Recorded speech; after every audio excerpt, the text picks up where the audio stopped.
Okay, hi. Hello, everyone, and welcome to this webinar, panel, and digital launch for Becoming Our Future, Global Indigenous Curatorial Practice, edited by Dr. Julie Nagam, Carly Lane, and Megan Tamati-Quennell. My name is Irene Bindi, and I am production editor for ARP Books, the book publisher that just released Becoming Our Future.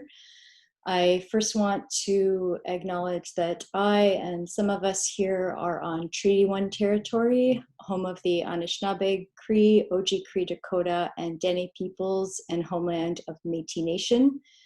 I also want to crucially acknowledge the struggles going on right now, here and now in our city and around the world with Black Lives Matter, struggles for Black lives, for Indigenous lives, queer lives, disabled lives, BIPOC lives, and to state that it's a privilege to be involved with a press whose role is that of an amplifier, supporting and existing in solidarity with numerous communities and working for the amplification of often complex and challenging and mobilizing ideas. So we are a small press based here in Winnipeg. As I said, on Treaty 1, we focus on progressive politics and social justice, as well as cultural and literary works, and work that lies in the intersection of those things, which means we were very excited upon our first meeting with Dr. Julie Nagam to hear about this Tri-Nation collection, Becoming Our Future, which Julie will discuss at more length, but which I want to emphasize that Julie had a very clear creative vision for, that she sort of mapped out for us from the beginning and has led the book and the unique structure of the book, which I think is fantastic, and the collaborative spirit behind the project through to fruition. And here's the beautiful result. So I just wanted to welcome you all. Thank you to those of you who are participating in the panel and those who are attending the webinar, and to welcome Julie and the panelists, all of you. Julie will introduce the panelists after I introduce her. So Dr. Julie Nagam is a Canada Research Chair in Indigenous Arts, Collaboration and Digital Media, and the former Research Chair of Indigenous Arts of North America, which was a joint position with the Winnipeg Art Gallery. Dr. Nagam is an associate professor in the Department of Art History at the University of Winnipeg. She's the inaugural artistic director 2020-2021 for Nuit Blanche Toronto, the largest public exhibition in North America. Dr. Nagam's SSHRC research includes digital marker spaces and incubators, mentorship, digital media and design, international collaborations, and place-based knowledge. She's a collective member of GLAM, which works on curatorial activism, Indigenous methodologies, public art, digital technologies, and engagement with place. As a scholar and artist, she's interested in revealing ontology of land, which contains memory, knowledge, and living histories. Dr. Nagam's scholarship, curatorial, and artistic practice have been featured nationally and internationally. She's building an Indigenous Research Center of Collaborative and Digital Media Labs in Winnipeg. So with that, I will turn it over to Julie Nagam. Thanks, Irene. I just want to say, Chimagwich Marcy, thank you to ARP Press. You guys have been an incredible team to work with. And not only could you deliver a beautiful book in collaboration and let me be a little bit, how do I say, bossy. And so in a good way, it was an awesome collaboration to get to work with you guys. And the team is small and nimble. And your distribution and your contributions to Winnipeg and nationally and now internationally are really renowned. And so we're really proud and happy to be part of your guys' book collection now. I also want to say a shout out and a thank you to the Canada Council for the Arts, Creative New Zealand, and Australian Arts Council. It's their funding and opportunity that brought us together originally in 2015. And they also contributed greatly to the project in terms of writer fees and copyright fees for our artists. And it's just really important in terms of getting that support, and especially in our current climate, it becomes even more imperative that we start to do that work. I wanna welcome everybody to our Indigenous Global conversation. For some of us, the sun is almost setting, and for others, the sun is just rising. And so it's pretty exciting to kind of think about those cross-cultural and kind of kinships that we're building across hemispheres and oceans. And so this book is one of the first of its kind. Some of it grew out of the Tri-Nations Exchange, and some of it has grown out of the fact that we've been working, collaborating for as long as people have been migrating across the vast ocean. And I think that it's important to kind of think that we're not just at the start, we're actually very far into a long history of connecting and working together in different capacities across Indigenous nations. And so with this book, we are bringing together Turtle Island, Aotearoa, Australia, and Hawaii, but I don't see Josh here today, but he's in spirit in the book. And so we were really excited to kind of include and make sure that that Pacific conversation was part of this dialogue. We also have Jolene, who occupies a unique position that's inter-border across Turtle Island. And so, you know, the other kind of struggles that we have, not only do we see with the American politics and that entire collapse of that nation, they just have not been able to contribute the same way that the councils, the Tri-Nations councils, have been able to contribute. And I think that's important to recognize that not only is the US going through its current climate, but it also continues to underfund and not provide opportunities to Indigenous artists and BIPOC artists more broadly in the United States. And there are no key funding bodies for them. And so therefore, we're not able to kind of enter into those kind of agreements. I really, on a basic level, I'm excited just mostly because we've created family and friendships, and just to get the opportunity to get to see everybody is also fun. We have a great group of people who are all incredible in their own right and have an excellent practice, a good spirit of generosity, and just an exciting energy to be around. And so I was hopeful that everybody would just say hi and do a quick introduction of themselves. You know, just your name and title, whatever you want, and so that we can get moving into the questions. So Nici, if you want to start, because you're to my right. Okay, hi everyone, and thank you all. It's really lovely to, you know, to see all of the familiar faces, but also to see some new faces, and I look forward to having more to do with you all in the future. So I work at the Art Gallery of South Australia. I'm the curator of Aboriginal and Torres Strait Islander art. So we're here on Kaurna country. My family are Barkindji people from the far west of New South Wales. And as well as being a curator, I'm also artistic director of the Tarnandy Festival of Contemporary Aboriginal and Torres Strait Islander art that we hold every year here at the gallery. And I also am an artist. I'm a photographic artist. So thanks for having me here. To Nici's right is Ioana, if you'd like to go. Talofa lava, whakatau whamelea noa. My name's Ioana Gordon-Smith. I'm a curator based in Porirua, and I work as curator Māori Pacific at Pātaka Art and Museum. So I work with Reuben Friend, who's the director there. I am Samoan on my mum's side, from Nelva'a and Paliula, and English on my dad's side. But I grew up in Porirua, and it's really fantastic to be able to work here now. And also, yeah, fantastic to meet some new people on the Zoom. I'm looking forward to the chat. Long legs, Jarita Greyeyes, you want to go? I'm saying Niwago Maginak, Jarita Greyeyes and Sigasen. My name is Jarita Greyeyes. I'm currently in my home territory of Treaty 6 territory in Saskatchewan, Canada. I'm a member of the Indigenous Advisory of the Winnipeg Art Gallery and a co-collaborator, a conspirator with my fellow rock stars, Heather Igloliorte, Julie Nagam, and Jaimie Isaac. It's a pleasure to see you all and to connect with you this way. Jolene, would you like to go? Yes, Trant. I'm with you this evening, what is evening here in the East Coast. I'm in my own nation territory, which is Tuscarora. And I'm really pleased to be part of this project. I serve as an associate professor at Cornell University in the History of Art and Visual Studies department.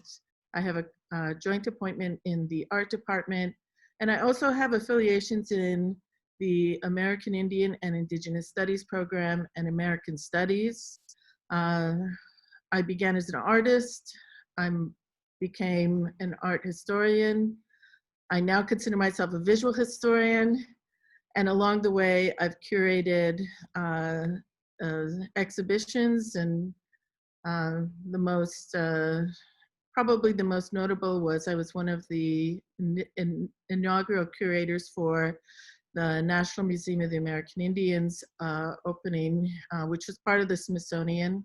And I curated along with Karl Chitham and Gabi Tayak 2 of the 4 inaugural exhibits. Thank you, Ioana. Carly, would you like to go next? Sure.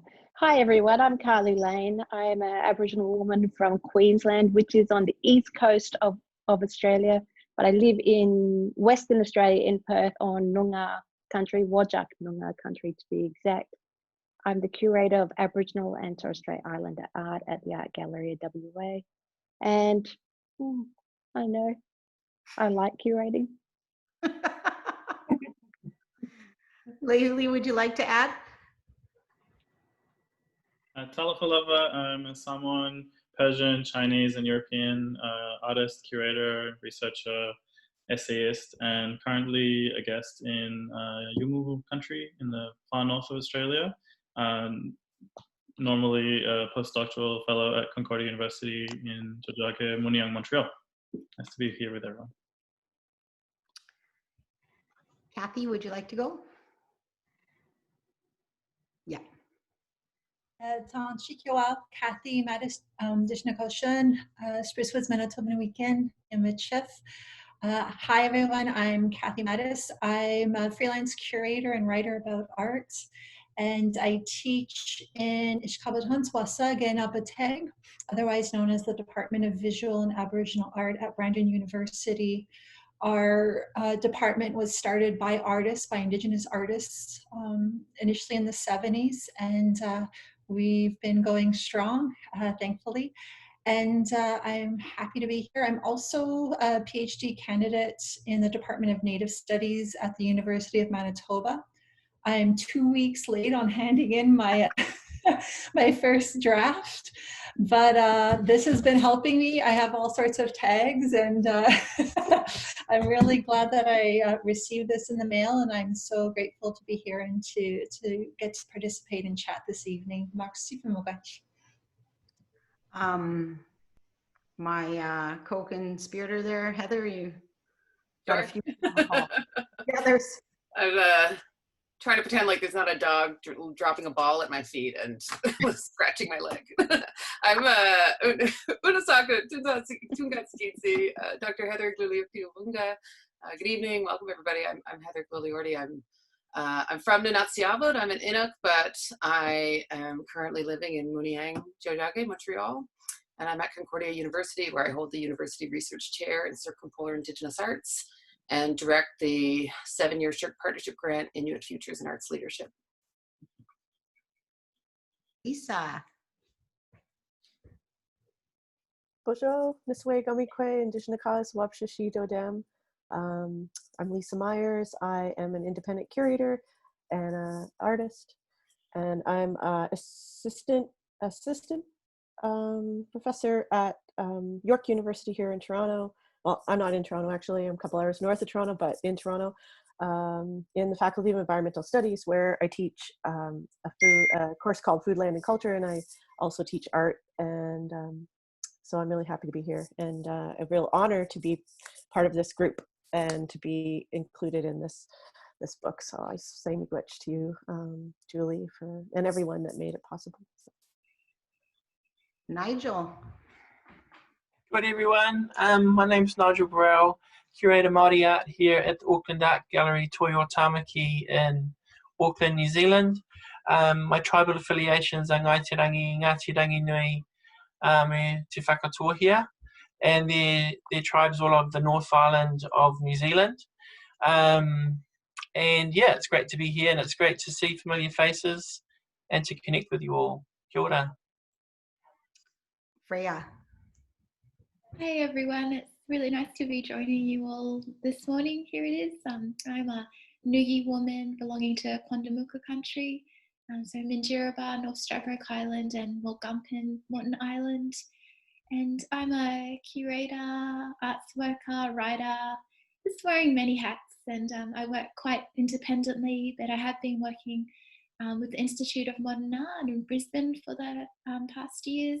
I'm working on a number of projects. And this morning I'm on Yagara land and Turrbal land, and it's, yeah, the sun's just rising over here. Well, it's been up for a few hours. Reuben, would you like to introduce yourself? Sorry, who? Me? Reuben, sorry. Reuben. I can hear you, you said. I know you're muted. Hey, Dana. Kia ora koutou, Reuben Friend, director at Pātaka Art Gallery and Museum in Porirua in New Zealand. Thanks for Ioana for giving us a shout out earlier. I have been trying to curate less so that my curators can do their jobs, because we got some awesome curators here. We're one of the few galleries that have a strong mandate to promote Indigenous art from the South Pacific, and that kind of spreads out across the Pacific Rim, across Moana. So, hi everyone. My background is European New Zealand Pākehā on my father's side, and Ngāti Maniapoto o Tainui, which is widely regarded as the best Indigenous iwi in New Zealand. Kia ora koutou. That's not true, but okay. You know, partly I just got everybody together just so I could have some laughs and hear everybody back then. So, you know, Kimberly, you want to say hi? Yeah. Sure. Hi everyone, my name's Kimberly Moulton. I'm a Aotearoa woman. My people are from the southeast of Australia. I live and work on Wurundjeri country in Melbourne, or Nagam and Birranga. I'm a curator and a writer, and currently senior curator for Southeastern Aboriginal collections at Museums Victoria. Jaimie, I can't see you, but I know that you're there. So Jaimie, would you like to introduce yourself? There you go. There's your face.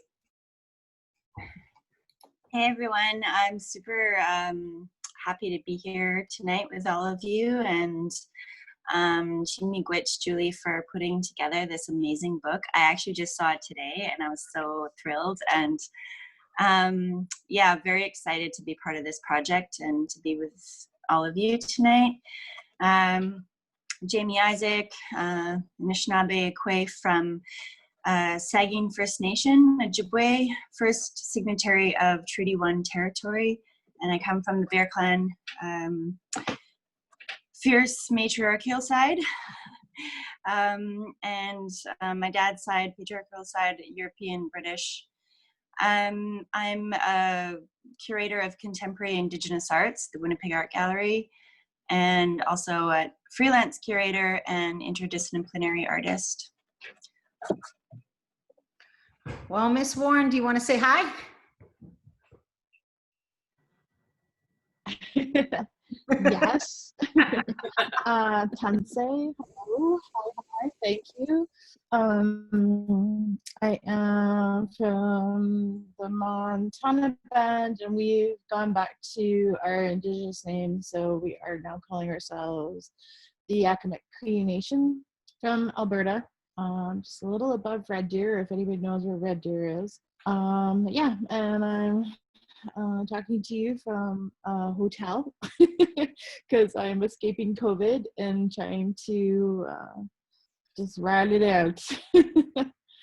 And the thing is that it's so amazing to see all of you. Oh my God. Still coming back from Australia because we all had to run home and try not to catch the pandemic on the flights home, but it was really great to see you guys when whoever was there in Australia.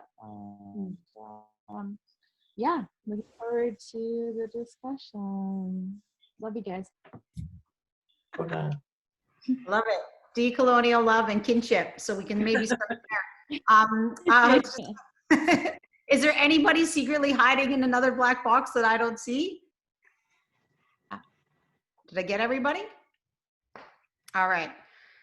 So we're really excited to have everybody, and just what we said, we're excited to see each other too. And so we're going to try to have kind of a lively dialogue that will be somewhat intellectually stimulating, but also probably with some tri-nation jokes.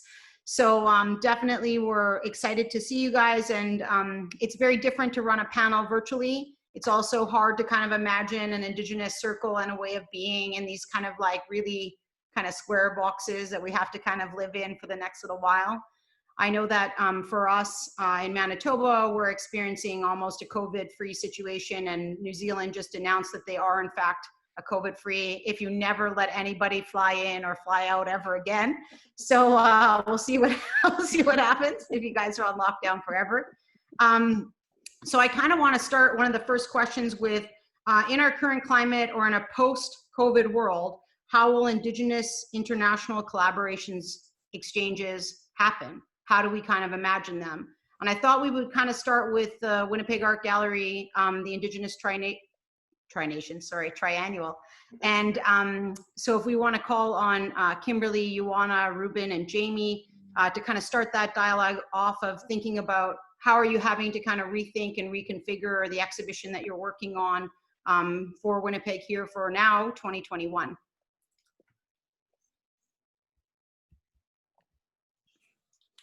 Well, I think we're still trying to figure that out, to be honest. I mean, we're all kind of, I think, landing on our feet in terms of rescheduling the triennial, which was really started, was going to be September 2020. And at this time, we're really still trying to come together as a group. I know just with the Winnipeg Art Gallery, there's been cancellations, postponements, and we're still meeting and really wanting to connect as a group, but also I'm thinking, you know, if there are travel restrictions, what kinds of materials and forms will we bring into the exhibition that can still bring about Tri-Nations conversations around water and water sovereignty and the themes that we wanted to bring about in the original exhibition. So just in terms of having a group kind of discussion where we're keeping that going, and that's all I can really say from my end of things. Does Kimberly and Reuben or Ioana want to add to that? Yeah, I'm trying I've not sort to of be been thinking, and yeah. You go. This is my internet. Sorry. Yeah, I've just been thinking around sort of like the tangibility of objects, and we had discussed bringing in, you know, existing collections from our institutions, but also working with contemporary artists, and so how that might shift in a space now where we may not physically be able to travel there. We also may not be able to travel our objects, and also how we, particularly in my situation where a lot of the objects are sort of 19th century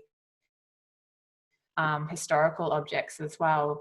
You know, is it right to remove those objects from country and take them overseas, even now, but especially now in such a sort of fragile state that the world is in. So yeah, thinking about how we use technology to experience an object or experience kind of the tangible in an intangible way, which has been done, and it's kind of not a new concept, but I'm trying to kind of work my head around that, yeah, for the show.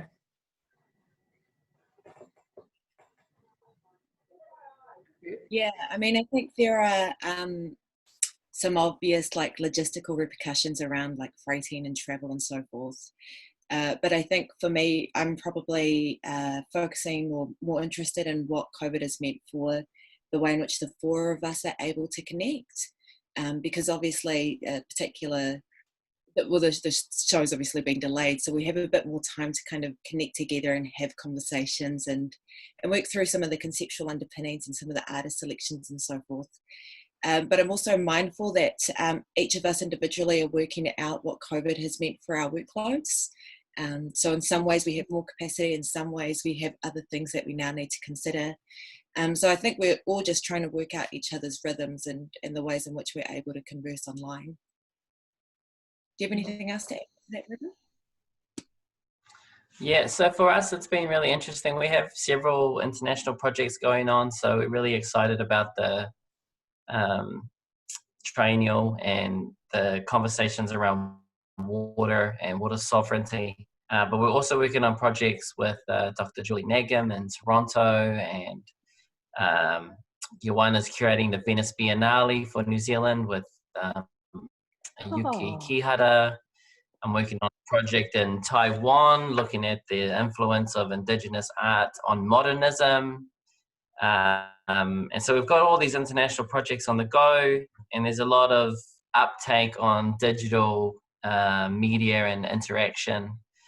But one of the things that it's made us really think about is if we start to pull back on travel and we start to reprioritize some of our international budget on local artists and investing on a few more commissions and ways that we can really support local artists, then we may see in the next few years through COVID a significant investment in local artists, which might be a really good thing. It's going to happen across our country at least, and I imagine other countries will be doing the same thing. Whether they want to or not, people are going to be forced to localize and prioritize locally. And I think that's actually a really interesting opportunity, and I think that might actually see some really good outcomes for investing in local artists. Heather, do you want to expand a little bit on among all these tundras and add some points there? Yeah, this is actually, I was just thinking it's a great place for me to jump in because I'm working with Ioana and Reuben on an exhibition that I co-curated with 2 graduate students, Carissa von Haringa and Amy Prouty. And that show's it's been touring across Canada for the last 2 years. And it was supposed to start open at Pātaka in December. Now it'll be pushed back a little bit, but we're still trying to figure out a way to make it happen, even while respecting things like, first of all, the travel ban, but also the cost to the environment that shipping an exhibition from one side of the world to the other side. We had already kind of thought about making it travel light because we were concerned about, originally we were concerned about sealskin. So we didn't want to have walrus ivory and other materials that would get flagged at the border because that can really hang up an exhibition, and that's just around long-standing things that happen around shipping animal materials overseas. So it already has a lot of video and photography in it, but there are a number of objects as well. There's artworks in the show. And so when Reuben reached out to me a couple of weeks ago and asked me to kind of think through how we could engage with that, we actually had, and I'm really inspired to hear what you were talking about, Kimberly, because we had I've been talking with my curatorial team, and we've been saying, like, for example, I wish I could show you on the screen, but look it up later. There is there's a komatik in the show made by Kuzin Ben Hubelin, and it is made out of shipping crates materials, like the, what are those called, pallets. And so I was thinking, like, could we be inspired by artists like Saul Lewitt, who send conceptual art and then have it made in other places? Like, could we think through how to create materiality by having, not necessarily, I wouldn't call them an artist collaboration, but having makers create works based on instructions, so that, another work in the show is U.R. Nango's Sami Shelter series, which is sweaters. And, New Zealand has, is like responsible for the huge wool industry. And so we were thinking about, those sweaters are Sami Shelters Day. And he actually, we talked about it, but we didn't include it in the show, but he has at previous times included the instructions so that people could knit their own Sami shelter sweaters. And so that would be a really interesting project, that you could send it without having to actually physically mail it. You could involve community in it. You could employ local artists in the execution of work. So we haven't fully figured out how everything will happen. And of course that doesn't apply to everything. You can't have artists carving, Kablusiak's stone butt plug or like Listerine bottle or what have you, but I think that there are some interesting ways. So like right now we're trying to deal with how do you take an existing exhibition and transport it, but I'm excited about the future when you can design an exhibition entirely around thinking about sharing conceptual frames of knowledge without having to ship things physically. It's interesting. Carly, do you want to add? And then right after Carly, I want Freya and Léuli to talk a little bit about their exhibition, Transits and Returns, and how different that could have been in terms of, because a lot of it was about gathering, and not just gathering for the curators, but gathering for the artists as well. And so how that would have shifted based on the current climate we're in. And Carly, you want to add? Yeah, I just wanted to say that obviously we're now in new terrain when it comes to COVID-19, that we've got to rethink our traditional experiences of what curating and the exhibition experience is for both curators, artists and visitors alike. But I don't think we have to know all the answers at the moment, because I think as artists continue to demonstrate that they are always thinking of new ways of doing things. So I think that we will, it'll be organic, you know, different minds will come together, and suddenly we'll have these amazing new curatorial exhibitions. That's a great point. Léuli and Freya, which one of you guys want to go first? I can go first. You want to go? Yeah, it's a really good question, Julie, and it's something I've been reflecting on a lot, about how lucky we were to travel so much over the past 24 months. So Transit and Return started from the Commute exhibition at the Institute of Modern Art in Brisbane in September 2018. And then we had the layover at Auckland Art Space in March 2019, and then resulting in Transit and Returns in September in last year. And so much about our 3-stage iteration was creating space and platform for sharing and connection. And I'm not sure how it would have looked without that that opportunity to come together so much. But I have been thinking a lot about the strength of our relationships, and how we're all here today sharing with each other, how there is actually a lot of strength in the actual forming of relationships, and what other ways we could have explored this through communication and sharing and keeping up to date. But yeah, I'm just really grateful that we did have that opportunity over the past 2 years to physically connect together and visit each other's lands and communities, and have that time together. Léuli might have something to add.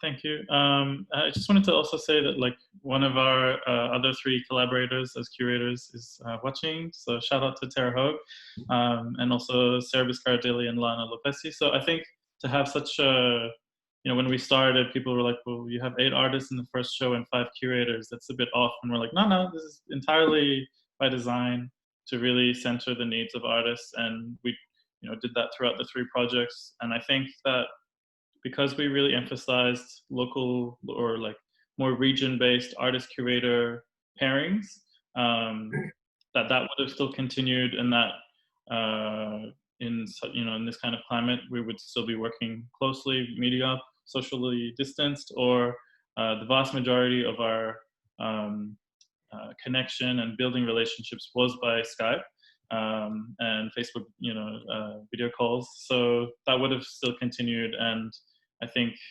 if we had also pushed it back by a year, the institutions would have been happy. And I think having something on the horizon to look forward to, like the Triennial in Winnipeg and other such projects, I think is also really important for our collective mental health to kind of get through these kind of trying times. But I really feel that there was always a really strong link between artists and curators who are more familiar with the artist practice and their art histories, and who are more region-based, and then kind of taking this leap together through the internet to connect, and sometimes are able to travel together and sometimes not. So it's always a tension and a balance. Heather, you wanted to add something?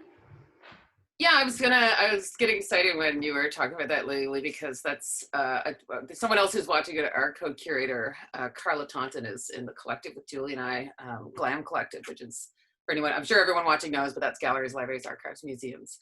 And we also have a very high curator to artist ratio because we do a lot of our programming by doing intensive incubators first and then showing the work, sometimes just in like one night art festival kind of thing. So it's like a really intensive environment where we also have like technicians that we bring in. And the other thing that we always do is we bring on one or two emerging Indigenous curators to work with us so that they're also receiving that training hands-on instead of just, you know, learning it in classroom, but actually getting to participate, but having the support network of multiple other curators as well. And we found, you know, mentorship is something that's super, super important to, I know, everyone on this call. And I think that, the more that we can do that work now, the bigger the critical mass that we build, the less we'll all have to do you know, when we're ready to retire.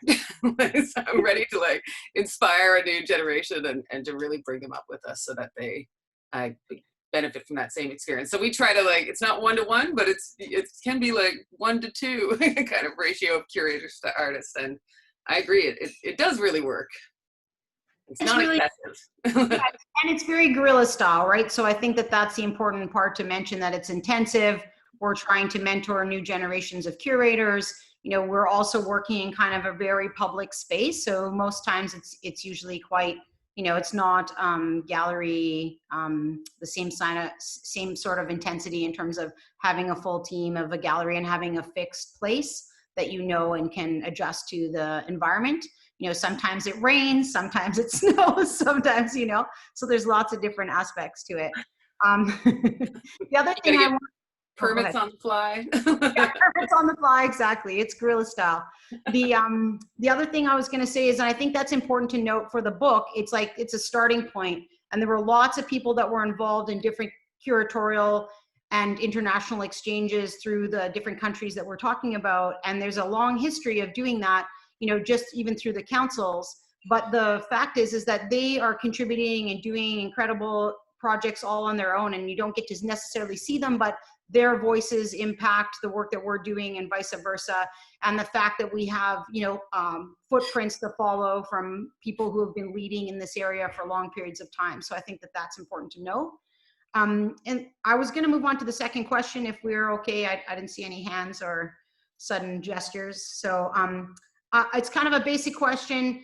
You know, how do Indigenous international collaborations benefit the arts and cultures more broadly? And that can be, you know, this is an open question for everybody. It could be something that benefits you personally. It could be about mentorship and the next generation. It could be about how it shifted your institution and forced your board of directors to think more broadly. You know, there's lots of kind of outputs in terms of how international collaboration benefits people. So I don't know who wants to start.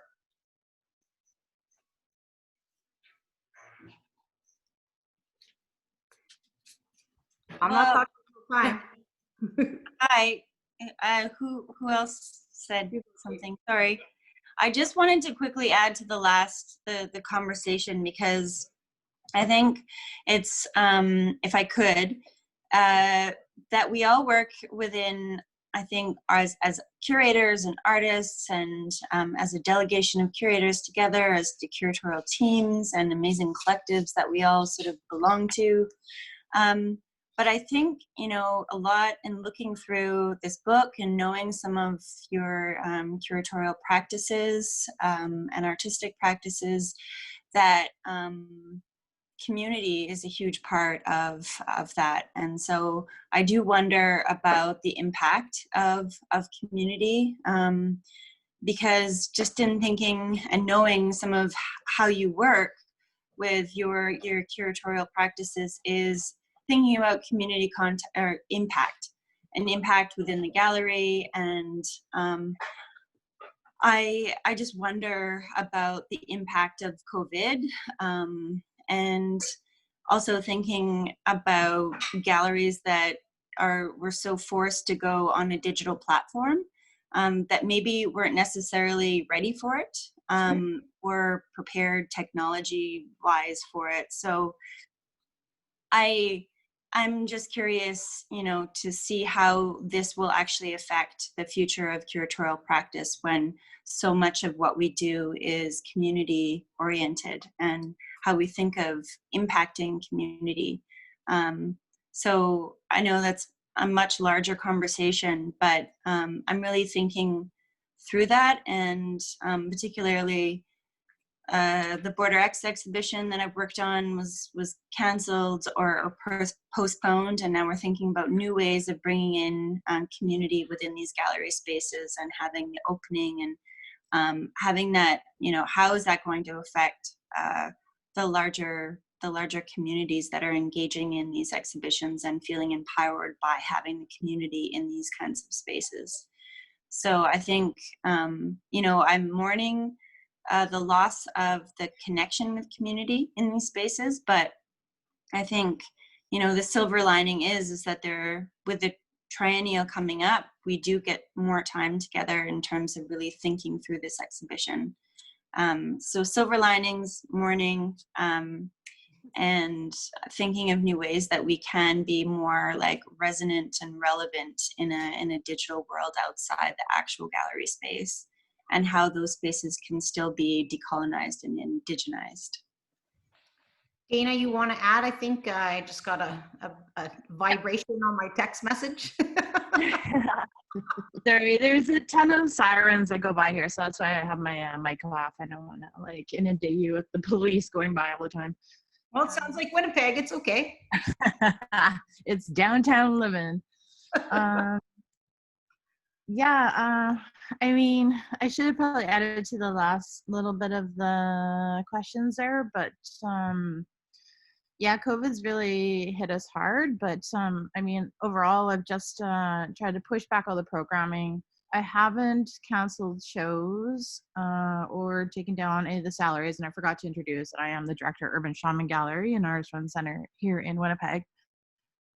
But also, which I think would be really great if at some point we bring Amber Dawn Bearrobe in at some point, because she has been so integral to helping us get a satellite space in Santa Fe. Unfortunately, we had to cancel that programming because going to the US is not a great idea right now, but I do love US. And I miss Santa Fe so much, but yeah, it's so amazing that we have now a secondary space down there. And I think the impact of that is that we've been trying to program to some very big events, which is Indian Art Market, which is very kind of commercially based, I guess artisan, I don't know. I hate using all those terms to kind of set boundaries around art, but a lot of jewelry makers and all that. And so the last show we did was with one of Kent Monkman's, one of his older pieces, Dance to Mischief. We brought Laura Ortman in, and it's a very wealthy, kind of very white town, but they appreciate the arts. And after Laura, I don't know if everybody knows who Laura Ortman is, but she is an amazing musician, and she totally she givers when she performs. And so two older white ladies came up to me and said, "This is exactly the type of programming we need in this town." And I was just flabbergasted that these two old biddies really enjoyed what we did. And so I think that's really the impact that we can have as curators, as artists, go into spaces. And yeah, so that's my 2 cents. Can I add another 1 cent? We did a project, sure, why not? And hi Dana. We did a project with Dana at Urban Shaman some years ago, where we took a whole bunch of Māori artists and their digital artworks, and the show was called Indigenous Aotearoa. And one of the artists, Kiriyama Taipa, who does a lot of virtual reality and 3D printing and those kinds of things, I was speaking to him yesterday, and he said that for years he'd been trying to get traction for digital Māori art practice in New Zealand, and he'd have to go to these places to install these artworks. But the kind of the irony is that the whole idea is that he doesn't have to go to these places to install these artworks, and he can bring these experiences. We can 3D scan objects, and people can virtually interact with museum objects and cultural items all around the world. And that COVID, by kind of forcing everyone to stay home, has forced everyone to really engage with digital practice. And I wanted to come back to something that Heather mentioned earlier with Among All These Tundras, the project that we're working on her with. One of the questions that we put to Heather was, if we're doing an Indigenous art exhibition that is about culture, but it's also about the environment, and alongside Among These Tundras was an exhibition by a Māori artist, Warren Maxwell, and a New Zealand photographer, Jason O'Hara, who have gone to Antarctica, and they're recreating Antarctica. So it's this exhibition that kind of brings the Arctic and the Antarctic together for this conversation about Indigenous knowledge related to these very fragile parts of the planet. But us actually traveling across the planet and having these relationships in person, as great as they are, contribute to the very thing that we're kind of talking about. And COVID's been a really good way to get us to have this. I mean, I don't think we'd be even having a Zoom international webinar like this if it wasn't for COVID, and all of a sudden this way of working, but also with the Black Lives Matter movement in the States, there's been space because everyone stopped moving for a second, that we can really engage and share and learn. And I think there's been some really good outcomes for BIPOC communities and artists out of this project. So that's my 1 cent to know. I just got to say, Julie's project is called The Space Between Us, and so I've been joking that the space between us should be 2 meters. Oh yeah, it takes on a lot of different meanings now, that's for sure. Oh, yeah, it's true. Jolene, you wanted to speak? Oh, you're on mute. Your mic. I think working across Indigenous communities around the world is really important also for the broader decolonial project. And it also, I think, really brings out the kind of energy and like Leanne Simpson and others like Jeff Corntassel have used this notion of resurgence. It brings out this idea that as Indigenous peoples, our communities are moving into the future. And I think that the comparative curatorial projects have an enormous amount to contribute in terms of making that space. I mean, up until this point, I would argue that one of the only international or global spaces for Indigenous peoples together was through the United Nations. And, you know, that place has been a really kind of unfriendly place for the arts. And so I think the kinds of collaboration that this group and others have been working on makes an enormous difference in defining the fact that you know, there is a particular settler-state relationship that's being negotiated through all of these spaces, that that there's new ideas of community and nationhood that are learned from each other by working, you know, across these, you know, nation-state borders. And so I think it, you know, it's a really critical moment, and it's, you know, it's, I think we were lucky enough, many of us were lucky enough to be able to travel. And I really see the early 1990s as that moment where we began to really move into each other's communities. And if we hadn't been able to do that, I'm not sure that at this moment we would be able to really respond the way we can through a digital space. Because I do think that this will be a moment when we're going to have to work in this kind of remote virtual condition, but we're going to need to still, I think, physically engage in each other's spaces to move the discussion forward. I think that's super important. Cathy, you want to go, and I just want to link that back to what Jaimie said earlier around community. And I think that, as we kind of prepare even from a university perspective, and I'm sure that's in the context within museums and galleries as well, but that experience, that actual embodied practice that happens when you inhabit somebody's physical space and meet their community, whether that be on land, on ocean, on, some kind of floating thing, it's just, you can't replace that. And so I think that that's going to be an interesting tension. And I think just building on what Jolene's saying is that, that's a critical kind of pivotal moment where we're able to actually meet and connect in person and get to learn from each other that way. And that's through community practice, right? And embodied Indigenous and cultural knowledge. So Cathy, you want to go? Just in response as well to some of what Jaimie said, for myself, as a curator, I've certainly had some projects postponed along with everyone else. And it feels a bit like an incubation time for my curatorial development, however. And I curate for and with communities.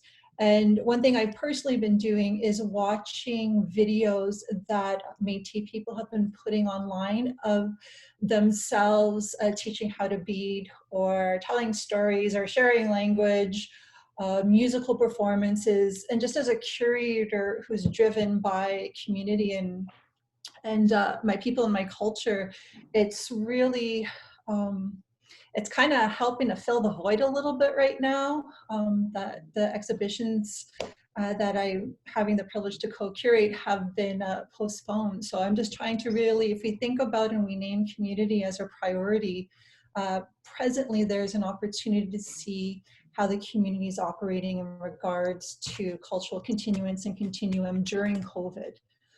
And so I'm really hoping to learn and take from that. And then also thinking about the mentioning of mentorship and international collaboration and exchange.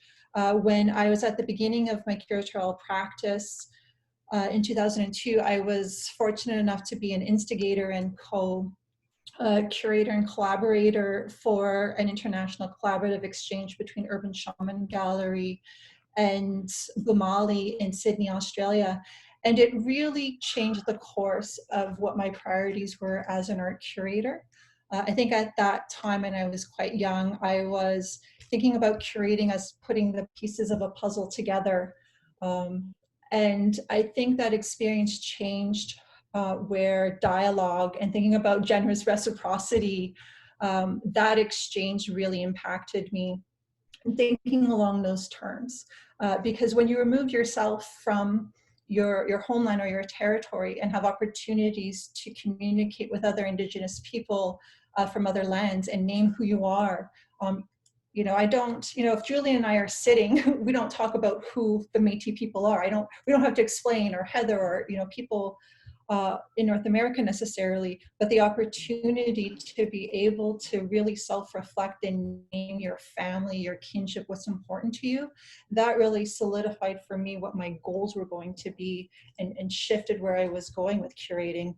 And, when we got off the airplane, the artists who I got to travel with to Australia for that project, the first thing the artist who picked us up said, we don't like the title of the project you've come up with. This is an exchange. We don't want to do any of the programming you think need to happen. Just let us host you. And for 2 weeks, it was going out for coffee, hanging out with them on the land, going for walks in the bush, visiting their families. And for me, being young, a young emerging curator, that really was foundational. That to me was the core of curatorial practice. So I think it's important that there's these opportunities to bring in emerging curators in international collaboration. Merci.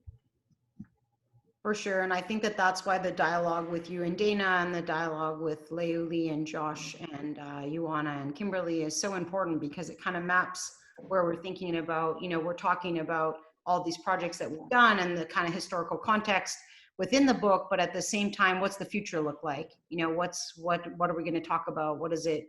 How does it actually transpire? How are we going to shift ground differently 5 years from now, or 10 years from now, or 100 years from now? I wanted to go into the second question, unless anybody wanted to add, and it's specific in terms of how do we as Indigenous people shift the institutional colonial structures? And so I was hopeful that maybe Jolene and Heather, you guys want to talk a little bit about the university context in terms of how that is a challenge, because the structure isn't as obvious.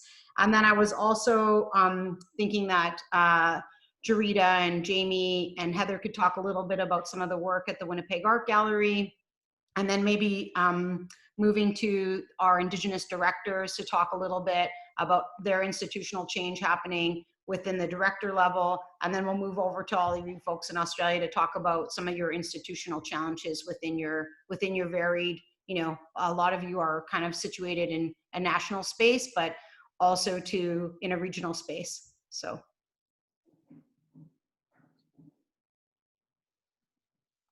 Hi, I don't see Heather at the moment, so I'll pick it up, the thread. Because I work at an institution in the United States, I think that and also I would consider myself working across multiple Indigenous communities, as well as really trying to familiarize myself with the relationship between Indigenous communities and different settler states globally. And so what's interesting is that I think that there's a very different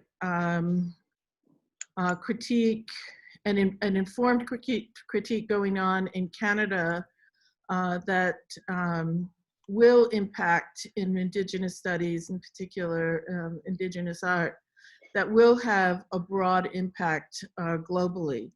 I see less movement at present in the United States in the Academy, but I think I've recently participated in a number of Black Lives Matter events, and I think that because there isn't, because this moment is about this kind of recognition of institutional racism, that we may see a tiny window of opening to actually renegotiate that space within the intellectual apparatus of the institution. Because I don't think anybody would be surprised that there's a lot of work to be done.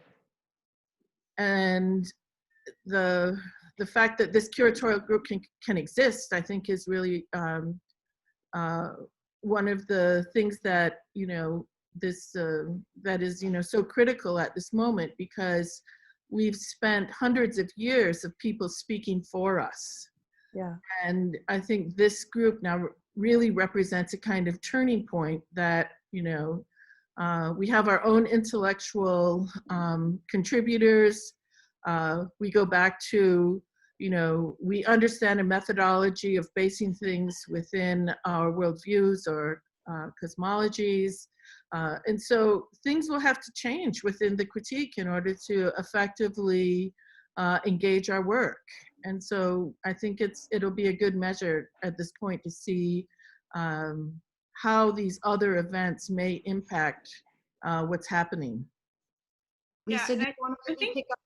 Oh, sorry, but go ahead. Sorry, what I would just sort of add to what Dr. Rickard was saying, I think we have an opportunity, certainly, but I also worry that the first sort of wave of COVID was sort of these early cancellations of exhibits, of connection, of time. But what I worry is because we don't have, I think the critical mass within the levels of the institution in which power is influenced in terms of, the budgets, the hiring, the board of directors. If you don't have those people in place in those roles, that the next wave of the impacts of COVID will hit when budgets are cut, when the decisions about, you know, who to let go or who to bring on, when resources become scarcer and scarcer as the true economic impact of COVID hits in terms of philanthropy and donations and global government budgets. I think there is where, you know, I think there's a lot of concern, but also, again, opportunity. But if you have organizations that have had that deep commitment to engaging with Indigenous ways of acting in terms of taking care of ourselves and our communities, that those institutions, I think, will be in a better place to make sure that you can move forward in times of scarcity and precarity in a good way. I was going to ask if Lisa wanted to add. I saw Jaimie has her hand up, so Jaimie, you want to go, and then maybe Lisa, you wanted to add anything from the York perspective, because you're in a unique position in terms of you have a community-driven artistic program within a larger institution that is very colonial. Yeah. Well, I was agreeing with some of the things that Jolene was saying, and thinking about this moment in terms of addressing systemic racism. And I guess you know, there's all these things, all these different institutions that I'm connected with right now. And some of them are, you know, kind of a public gallery that's scrambling to figure out whether they are going to put together a statement in support of Black Lives Matter and in support of taking action. And then also in the faculty I'm in, you know, it's a moment that I see everybody getting together to put together collective letters to try to make change, the change that we've been talking about for a long time. And trying to make that happen. This seems like a real flashpoint, and I think that's how I understood you were mentioning, Jolene, that this is a point where it's a way you can leverage the moment to make change, and I think that's really difficult. I mean, I think hiring is an act that can do that, but I also am pushing for this idea that we need to shift things, not to make a place for people to come in and be set up for more success than to just have a really rough time when they do come into an institution. So that's sort of what I was chiming in on, or like giving a sort of vocal yes to what Jolene was saying. And I think I'm really interested in thinking and working with artists who are, you know, facing that. And I think that the work that we're doing as Indigenous curators is helping navigate through these institutions together with artists. And I think I love these teams of curators who maybe outnumber the artists, but it's a feat to sometimes navigate through these things and navigate when you're also accountable to your own community and things like that too. So I that's sort of what I wanted to say. And I didn't say much about York, but yeah, it's a big corporation. So and it puts together these academic plans, which are very, I don't know, it's bewildering. So hopefully the next academic plan will have some more concrete action. So that's what I'll say right now. I think it's really good to acknowledge today that, you know, we're seeing across the US that statues that glorify white supremacy and colonialism are being taken down by the people. And I think that's like really important to acknowledge that people aren't demanding the change. They're just going out and removing these really harmful public pieces of art. And that's an important thing to acknowledge that's happening in the world right now. Props to whoever created the tweet of the Columbus statue discovering the river. That's funny. I just want to really quickly acknowledge like how much privilege it is for us to be able to travel to each other's countries. And I know that you were saying how important that is and how we can't replace that, but there's not everybody can do that. So in some ways, us not being able to do that for a while and not, you know, kind of being in our home or wherever we are and not being able to travel and be with people, it's not uncommon for most people not to be able to do that. So I feel like there's a kind of such a privilege that we've been able to experience that that that I think things can still happen, you know, without, even if we have to be apart for this time. Anyway, I just wanted to mention that, but I didn't want to. Carly's going now. Jaimie wanted to jump in, and then Carly. Jaimie, you still want to? Sure, yeah, I just wanted to comment on, well, Jolene, Lisa, the last three commentators, just about in the last few weeks, like institutions really thinking self-critically, or those kind of motivators or social agents within the institutions to provoke self-criticism on an institutional level. But also like to take that responsibility to think about optical allyship in Black Lives Matter, Indigenous Lives Matter.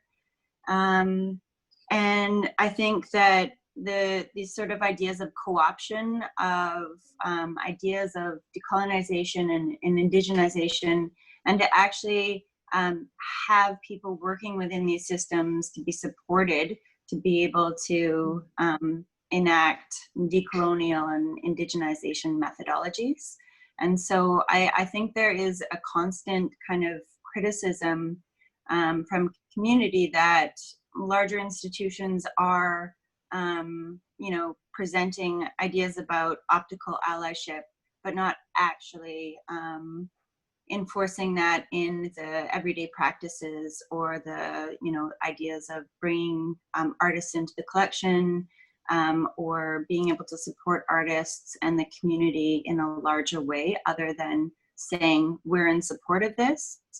And I was really interested in those kind of conversations because, you know, it really brings out, you know, an activation of decolonization, which is basically, you know, like realizing the white supremacy history of museums and gallery systems, academies, and what we're going to do to go forward. And so I'm really, I think I'm fatigued by some of the conversations that happened last week, and being, you know, of course, of myself being super supportive, but in the same way, wanting to have a conversation with the institution and knowing that there are really amazing allies there, but how do we do this in a good way? How do we actually hold space in a genuine, sincere way?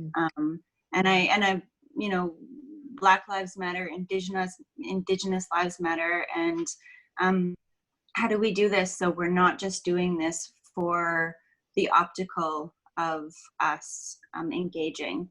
And I think, you know, it was really transformational, and having so many people involved in these conversations, and so many really great people at the gallery to be involved, and to actually have that self-criticism of the gallery, of the institution, and of that history. And so, yeah, I just think, I know Julie, you wanted me to respond. So I think going back to really thinking about decolonizing and indigenizing these spaces, I want to think about like the values. And so like resonance, respect, reciprocity, to give and take relationships, to challenge, you know, the biases, the whole history of white supremacy within these gallery spaces. And then also I would add to address the changes or the charges of anti-intellectualism when it comes to centering Indigenous knowledge. And so having elders' voices in these spaces, having Indigenous community voices within these spaces as being anti-intellectual is also something that I'm putting forth out there in terms of centering Indigenous knowledges within these like larger institutional spaces. So I just went off. Okay, well, Carly, if you want to go, and then maybe we can get the directors to say something, but Nigel and Nici, you guys have not spoken, so we got about 16, 17 minutes, so I want to just make sure that everybody gets a chance to speak, and so, yeah, Carly, you want to go? I just wanted to quickly say that we work in pressurized zones in terms that our institutions are silos, and we operate in silos as, for example, Nici and I and Kimberly are 1, 2, 3 and alone in our institutions. So we really do need our allies inside galleries, museums, universities, as well as our allies outside.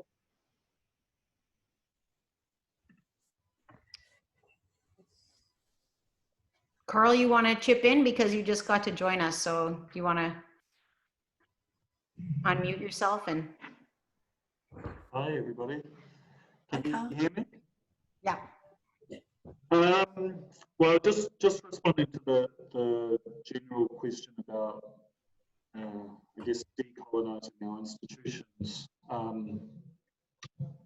So I guess for us, particularly with the pandemic, the main focus has been on kind of re-looking at what we do in a much more focused way, because we're not now looking out into the world so much. And just talking to Les's comment before about, it's lovely to be together in this kind of global context across Zoom, but now that we can't travel so much, and there's been all this talk about, biennales falling over and big events falling over, that it is a really great opportunity for us to re-examine our local context. So I'm quite excited about that, and we've been doing a lot of that with our programming, which has been really great. But I think Reuben's kind of been developing something a lot more methodological, so I think it's kind of will be interesting to hear from him about that.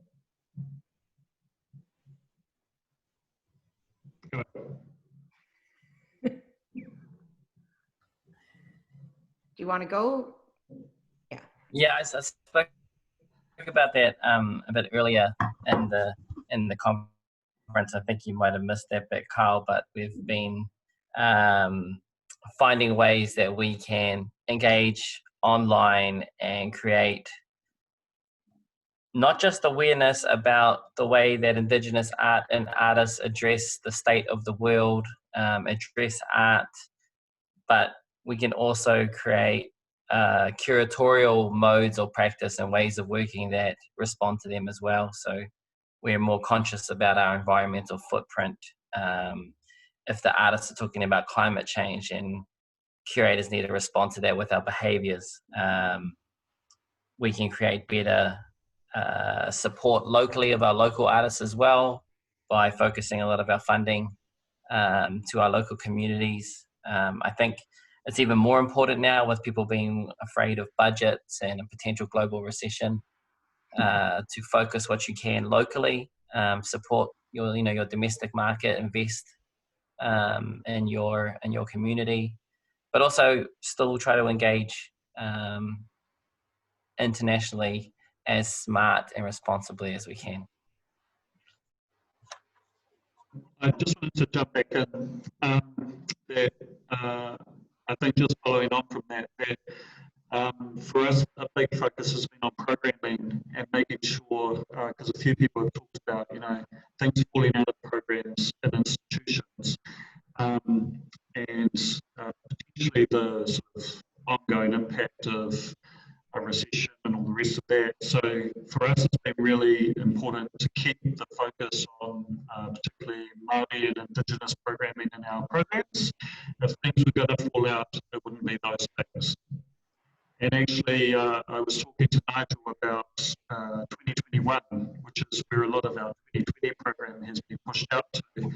And 2021 in Aotearoa is looking pretty exciting from an Indigenous perspective, because all of our programming is falling in that year, which has been amazing. So I think in that sense, that's been a really great impact, and it's about kind of keeping that rolling and not losing the momentum of the moment. makes sense. The only question is, you know, you guys will have some great programming for 2021. Is it just going to be localized viewers? That might be the big question on everybody's mind. It's like, if you continue to just stay on lockdown, you know, there might not, you know, and that's fine. I think it's just an interesting shift and forcing institutions, and all of you guys running your institutions, you already do a good localized focus on serving your communities. There's lots of colonial or white dominated museums and galleries here in North America that don't do a good job of that. And I think that they're going to be forced in a different way, you know, especially when we look at major cities like New York or Toronto or Vancouver. They're going to be forced to think about not operating through tourism. And so that's going to be a different way of shifting and looking of who's coming in and where those dollars are coming from. But I do really want Nigel and Nici to get a couple of words in here. So Nigel. Yeah, sure. I think it's been interesting hearing everyone's take on the COVID situation, because for me, I've really enjoyed it. It's been a real reset time, and it's been a time to just take stock. I think, you know, Indigenous people are inherently resilient, so this is nothing new, you know. COVID's just a blimp in humanity's takeaway basket, and I just think, you know, it's a chance to really just to slow down. And it wasn't till at the Sydney Biennial, realising as the programs changed day by day with people coming and going, what was actually taking place. And I suppose it all kicked in when we all got home. And for me, in our institution, it's been an opportunity, like Karl said, to reset the program and to refocus. So the locals become quite integral to our thinking for the next year and a half. We'll all be collaborating again in a range of ways, you know, before we know it. I think we live in a time now where our immediacy of creating projects can sometimes dictate the pace in which we do it. And this has just been a chance to take stock and to think about it differently, and I welcome it. I suppose, you know, also just hearing what you said, Julie, you know, that has also meant different things for different peoples and different cultures and different cities. So that has other implications. For us, there's a positive window there to rethink through, what we want to do aspiration-wise. And like anything, it's also to do with the institution's desire to see that aspiration as well. So for us, it's meant the large contemporary Māori art show that we're working on has been given more precedence and footprint. So it's been a good thing for us, and I can appreciate that, you know, it's had differing effects for all of our communities and our cultures and our countries. So it's been interesting, but I think, you know, we continually are collaborating and networking and scheming, and I don't think the scheming stopped. It's just we've just taken different modes and taken the opportunity to do what Jolene's talked about, and you know, there's a window here, so we've seized the window to reconfigure what we might want to get out of that. And to me, that's sort of exciting. You know, it's a precarious age, but at the same time, there are still opportunities that we can seize within that. So, yeah, mixed feelings about the whole situation. Nici? Thanks everyone. It's been so interesting just being able to listen and you know, to hear what you're all saying. Here in Adelaide in South Australia, we've been really lucky, and you know, I think that as far as our communities go, so far so good. I'm working towards Tarnandy for this year, so we're not sure what that's going to look like, but the exhibition itself, I'm working with 10 different artists and artist groups, so we're just going ahead as if we will have an exhibition, we will have a publication, So, you know, all of the texts, and thanks to Freja, has written a terrific text to go into the catalogue, as well as a few other people the texts have come in from. So it's been, you know, something that the artists have been able to focus on, and to have, you know, an opportunity for something, you know, for October this year. So people have been really positive. You know, all of the artists that I've been liaising with are just, you know, really happy to have something to work towards. As far as the Tarnanthi Art Fair goes, of course, that's, you know, a huge marketplace. You have, you know, lots of people. Well, the artists themselves won't be able to travel down to Adelaide for that, but we're looking at other ways. And so we've just been this week touching base with the artists and the art centres that would normally come down for that, and just seeing, what do they need? You know, what is it that they want? And everyone so far has just been really happy to talk to us, and just to share with us in the first instance, you know, what this has meant, what COVID-19 means, you know, for them and their communities. And they're really appreciative of being able to have a conversation in regard to what could possibly happen, and how we can help support them to make that happen. There's the Darwin Aboriginal Art Fair, which will go prior to us in August. And so we've had some catch-up meetings with them just to talk about what are they doing. So across the board, we're just trying to liaise in a way that helps the artists to be able to achieve some of the sales that they would normally have had through these art fairs and these opportunities. I think it's really terrific that we're able to at least work towards, you know, a publication, so that, you know, for the Tarnanthi exhibition itself, so that there is something, there's an outcome. And the exhibition itself, of course, the launch, you know, that's going to take on a whole new way of being.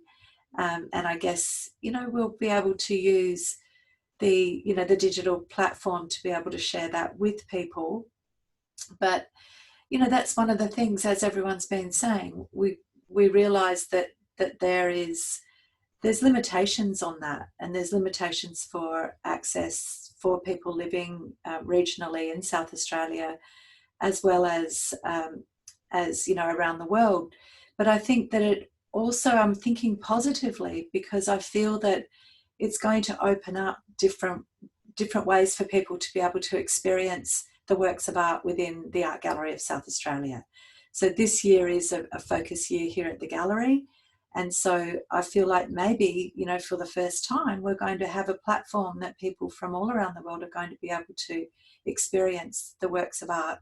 And if we're clever and we think about innovative ways to have the artists' voices included as part of that experience, then, you know, that would be the best outcome for everyone, I think. So yeah, just thinking, you know, quite locally for me about what I'm actually doing here in Adelaide. You know, I think we're just working towards trying to present, you know, a good experience for the artists and for our audiences. I think that, thanks, Nici, and I, you know, 90 minutes just isn't enough time, and I know that, you know, we have a post Zoom meeting where we don't get to be recorded and get to have some laughs. So I do want to say thank you, Jaimie, Marcy, for everybody coming out, and I know that everybody's busy and their schedules are a bit crazy and people are tired of Zoom, and so I just want to say how much I really appreciate that. From everybody, and it's so nice to hear everybody's voices and all their different nuances. And so, and thanks to everybody for joining us. We're definitely going to be posting the talk after on various websites of everybody's institutions, and there'll definitely be a publication coming out of Australia that will feed into both New Zealand and Australia.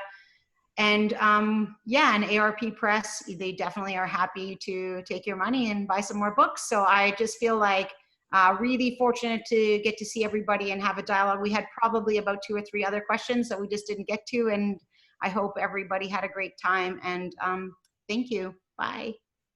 Thank you. It's wonderful. Thank you. Thank you. Thanks. See ya. Love you guys. Yes. Love you all. Lots of